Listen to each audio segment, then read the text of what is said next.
Freelancing বা content creation হলো ব্যবসার প্রাথমিক ধাপ, যা পরবর্তীতে স্টার্ট আপ বিজনেসে রূপান্তরিত হতে পারে।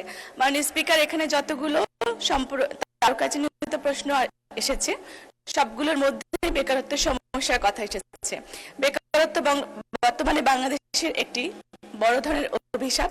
সেই অভিশাপ থেকে মুক্তি পেতে চায় বাংলাদেশের প্রতিটি ঘরের জনগণের, প্রতিটি সেই লক্ষ্য থেকে প্রতিটি পরিবারে আমরা দেখি যে প্রত্যেকটা শিশু থেকে শুরু করে নবাগত শিশু থেকে শুরু করে স্কুল এবং কলেজ লেভেলে প্রত্যেকটা সেশনে কন্টেন্ট ক্রিয়েট করে একটা অর্থ উপার্জনের চেষ্টা তারা করে থাকে এবং নানা ধরনের সেখানে সামাজিক অবক্ষয়েরও আমরা লক্ষণ দেখতে পাই।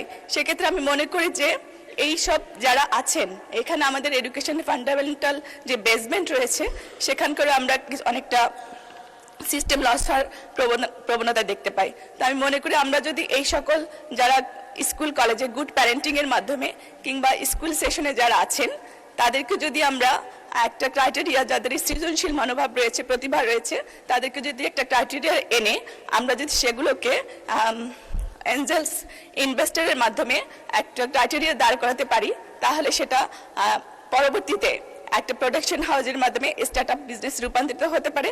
সেক্ষেত্রে জনগণ এবং রাষ্ট্র দুটোই সমানভাবে লাভবান হতে পারে এবং আমাদের মাননীয় প্রধানমন্ত্রী ইতিমধ্যেই আমাদের যারা কন্টেন্ট ক্রিয়েটর আছেন তাদের 7.5% কর আর মওকুফ করেছেন। ধন্যবাদ মাননীয় স্পিকার। এবং আমার প্রশ্ন, আমাদের এই ধরনের কোনো পরিকল্পনা রয়েছে কিনা?